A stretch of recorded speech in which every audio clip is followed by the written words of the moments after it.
What if you could have the perfect friend? Someone who's always there for you, always gets what you're saying, and never, ever judges you. Well, this isn't science fiction anymore.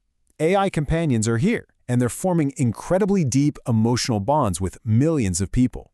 But that begs the question, is it a real connection, or is it just a perfect illusion? Let's dig in. I mean, really think about it. Could you fall in love with an AI? It sounds like a wild question, but it's becoming more relevant every single day. We're stepping into this new world of artificial intimacy, and believe me, it's about to change how we think about relationships. Forever. So what exactly is artificial intimacy? Well, it's pretty much what it sounds like. It's when a person forms a real, genuine emotional bond with an AI. And we're not just talking about asking a chatbot for the weather here.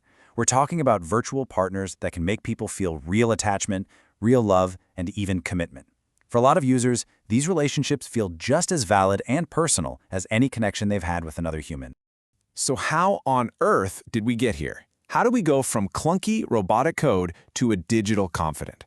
Well, the secret sauce is the massive leap forward in large language models. This is the same kind of tech that powers a lot of the AI we use every day. These things have been trained on basically the entire internet, so they can understand and generate human-like conversation that is just shockingly realistic. And this is where it all becomes very real. Take an app like Replica. It lets you literally build your perfect companion from the ground up. You get to choose their personality, their interests, even their voice. What you end up with is an AI that feels like it was made just for you, offering customized emotional support and leading to conversations that can get surprisingly deep and intimate. But why? Why do we connect so deeply with these lines of code? What is it about our own brains that makes us so open to this? Well, it turns out it all taps into one of our most fundamental human needs. And that's where something called attachment theory comes into play. The basic idea is that we are all hardwired from birth to form strong emotional bonds. Think about it. We all need a safe haven, a person or place we can go to when we feel stressed or scared. And we also need a secure base, something that gives us the confidence to go out and explore the world. Now look at how an AI companion fits into this. They are almost perfectly engineered to meet these needs. They're available 24/7. They provide a completely non-judgmental space for you to be yourself, a perfect safe haven. The responses are tailored exactly to what you want to hear. And maybe most importantly, there's zero fear of social rejection or abandonment. They literally can't leave you. One source really nails it with this quote. An AI relationship gives you all the good stuff of a human connection without the risks, without the cost of vulnerability or social rejection. When you take away that fear of being judged or left behind, it suddenly becomes so much easier to open up and be your true self. Okay, so this psychological pull isn't just a theory. It's having a huge impact in the real world, sometimes in places you'd least expect. To really see the potential good this can do, let's look at a fascinating case study about a robot named Ryan. So this is Ryan. He's a social robot specifically designed to be a friend to elderly folks, especially those dealing with things like dementia and depression. In one study, robots like Ryan were placed in a senior living facility to offer companionship day or night. And the depth of the connection that some people formed was just remarkable. Get this, one elderly man became so attached to the robot that he named it after his late wife. For him, this wasn't just some piece of technology. It was filling a profound void left by a lost human connection. And Ryan did more than just chat. He provided that constant companionship, he engaged residents with games to keep their minds sharp, and he could even pull up old family photos to help them reminisce. For these residents, Ryan was providing real comfort and incredibly valuable support. The story of Ryan really shows you the positive power of this connection. But it also raises a really important question. What is actually happening inside the AI's mind?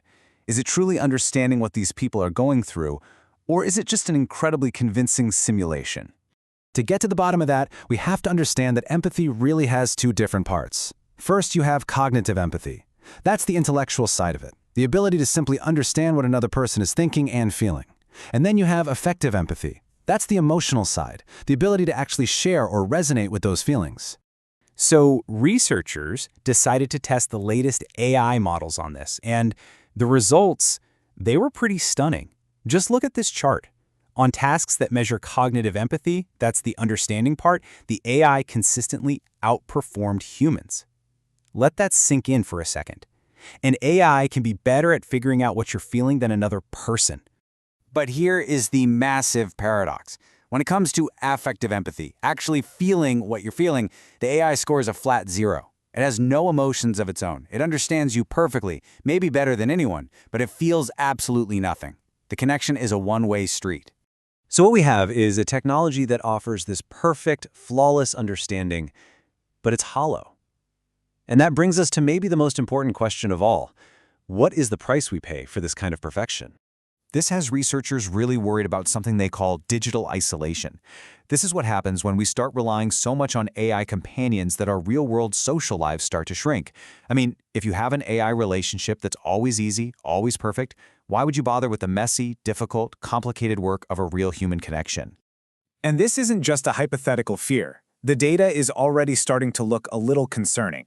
One study found that while a lot of users felt less lonely at first, a staggering 40% of them actually reported more social withdrawal over time. The AI wasn't just a supplement, it became a substitute. And the potential long-term risks are pretty serious. We could see a decline in our real-world social skills, or even a weakening of our empathy for other, imperfect humans. It's ironic, isn't it? The very tool that was designed to fight loneliness could end up making us more isolated than ever before. So, I want to leave you with this final thought. We are building machines that offer a frictionless, idealized version of companionship. They get our every thought, they cater to our every need, and so we have to ask ourselves, in a world where machines can understand